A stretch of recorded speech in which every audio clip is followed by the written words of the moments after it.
Hi everyone, it's Mike here. So today I'm looking at week number 2 from Journal52.com, and for week 2 the prompt is hope, and we have this beautiful feathered image that's been supplied as inspiration, and as I discussed last time, on the back I've printed the actual directions or the prompts for the week. So we have hope, a feeling of expectation and desire for a certain thing or state of being to happen.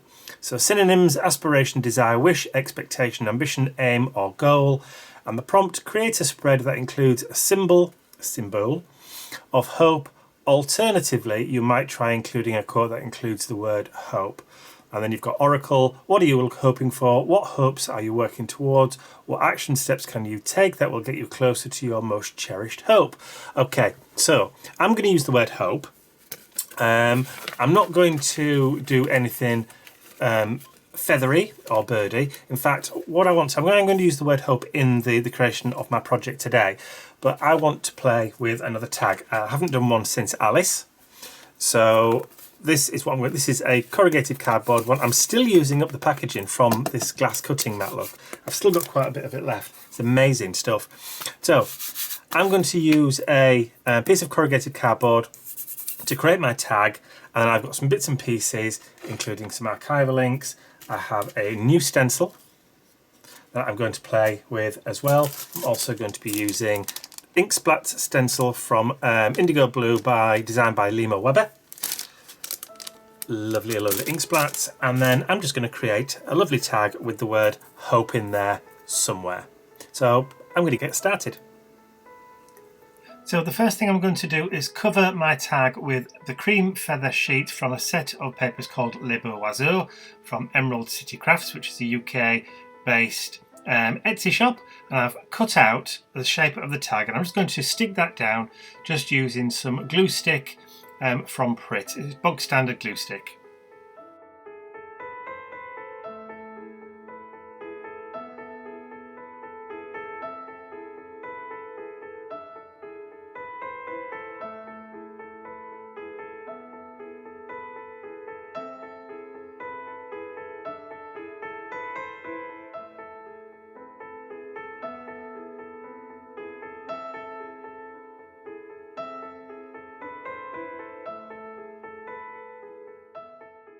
Now it's all nicely stuck down, I'm just going to trim off any excess paper from around the edges. There's only a few minor slithers of paper that just needs to be removed, and then it's perfect. Next I'm just going to sand off the edges just to kind of blend the paper a little bit more into the background, as if I'm not throwing it across the desk. And this is one of those soft sanding blocks you can pick up from any decorating or hardware store. And when that's done, I'm just going to grab my potting soil archival ink and one of the circular blending foams, and I'm just going to go around all the edge, just adding a nice bit of darkened distress just to give it that nice little kind of grungy feel.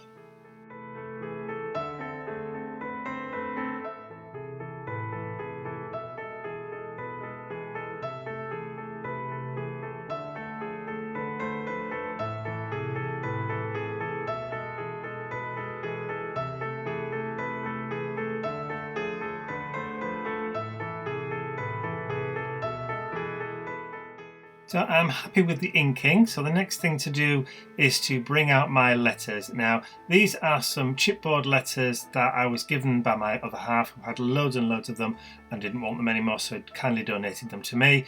And all I'm going to do is just stick them down just using bog standard white PVA craft glue. Now I'm going to stick down the 2 outer letters first, and then I'm going to stick the 2 inner letters once I've got those in position, to make sure that there's enough space to get all 4 letters in. Now I know it's going to be a tight squeeze and I will have to push and budge it over, but it will fit because I did test it out beforehand.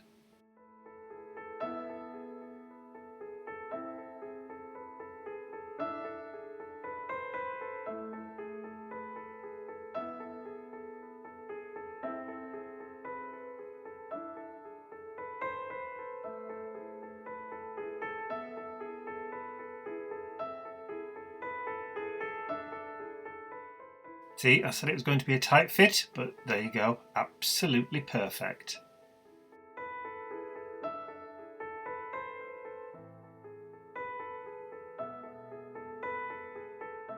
See, are you happy, Mike? Thought so.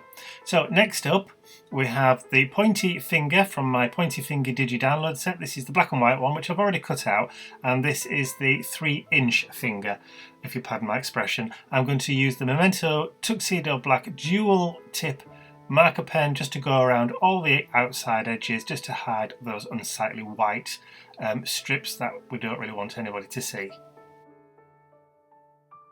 So I'm so intent in what I'm doing, I'm not really concentrating. I'll try and put the Pritt lid back onto the marker pen. I know, going mad, but hey ho.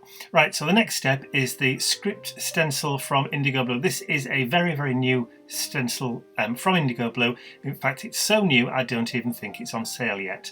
I was given this on a recent trip down there without any packaging, so I don't even know whether it's on sale, but I know it will be on sale very, very soon.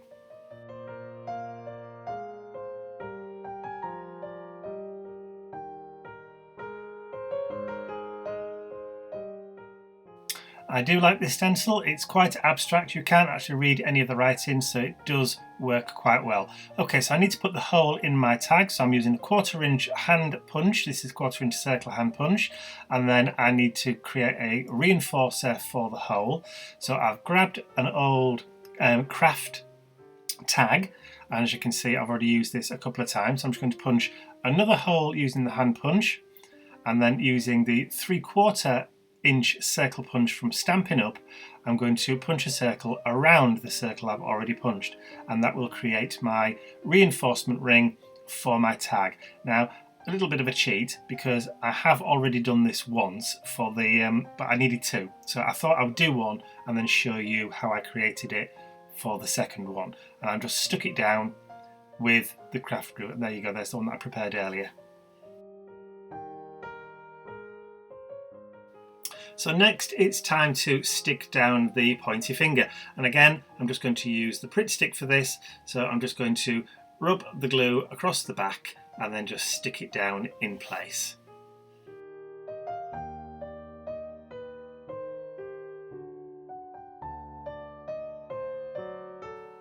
And then next up I pulled out a small butterfly from my ephemera collection and then just cut off one of the wings. Don't worry, no butterflies were harmed during the making of this video. There you go, lovely. So next step, I need to decorate the back of the tag, and I'm going to use the brown feather paper from the Le Beau Oiseau paper stack, again from Emerald City Crafts UK, and I'm going to show you how I did that. So I'm just going to lay the tag over the top of the paper, and with a pencil I'm just going to draw around the shape of my tag, and then I'm just going to cut it out and then stick it down like I did the front. Easy, I know. Look, nobody said it was going to be rocket science.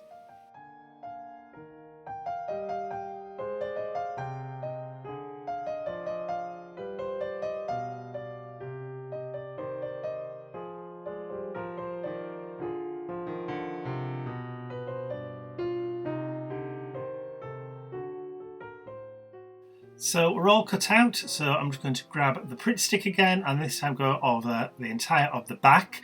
Now I'm doing the back because it's more rigid. It's easier to put it on the back of the tag than it would be to put it on the paper, because then I'd get glue all over my craft mat, and I don't want to have to clear that up. So I'm going to rub it all the way across the back and then apply the paper directly onto it. There is a slight allowance for wiggle room, so you can push and just get it into that right space before you let it grab.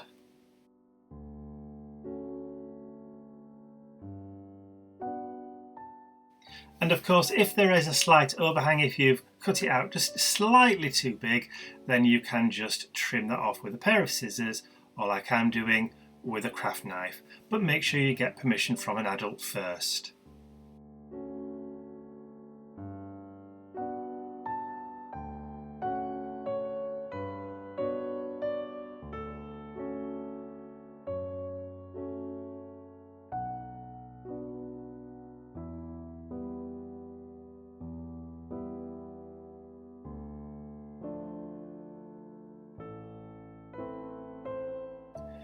Now that we're all tidy and trim, it's time to bring back that archival ink, again the potting soil, and we're going to go right the way around the edge of the tag just to make sure we're hiding all those nasty white raw edges.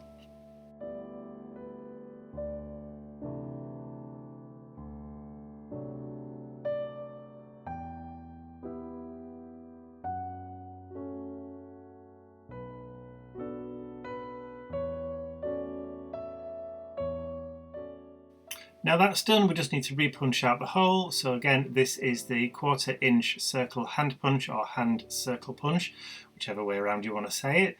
And we're just going to pop that through. You can get quite a lot through that punch. It's surprising how thick you can, how thick a piece of card you can push through it. So I'm just sticking on the reinforcement ring. I can't even speak today. The reinforcement ring on the back. Got to try saying that after a few beers. Next up, I want to add a little bit more grunge and dirt, so I'm going to use the Ink Splat stamp set designed for Indigo Blue by Lee Moore Webber, and I'm going to use this long one. And again, with the Potting Soil Archival ink, I'm just going to ink it up and then just apply that with my fingers. I'm not bothering with an acrylic block, so I'm just going to dab it around the tag just to give it that little bit of dirty, grungy kind of look.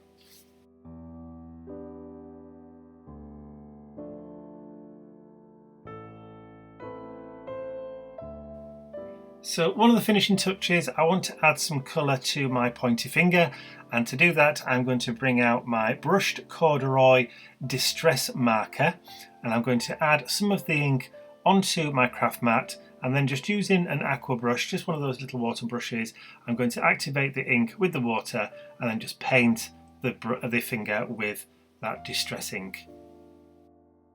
And remember, when you're doing this technique, it will always dry lighter than it first appears when you put it down on the paper.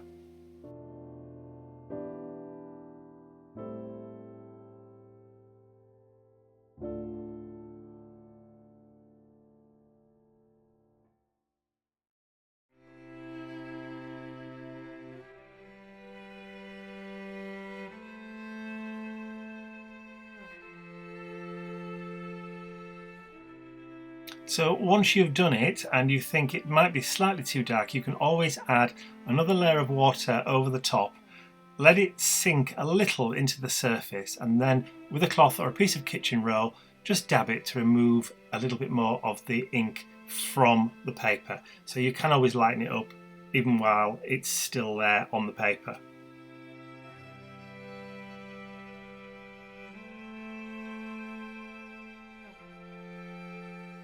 So to finish the tag off, all I need to do now is just to add some fibres to the top of the tag. So for that, I'm going to use some hemp twine that I've had in my stash for absolutely ages. This is just some that I bought from a garden centre a few years ago, just for craft use, not for using in the garden. And I'm just going to thread it through and then just trim off those fibres. I don't like them too long normally. And then I'm just going to use the excess that I've cut off just to wind round and create a knot to stop them from unravelling. And I always do one at the front and at the back just to make sure that it isn't going to move.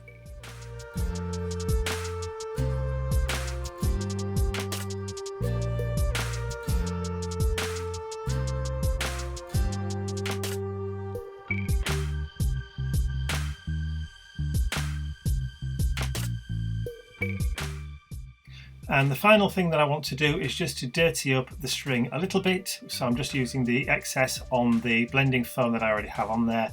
And that's it. I'm going to call this tag done.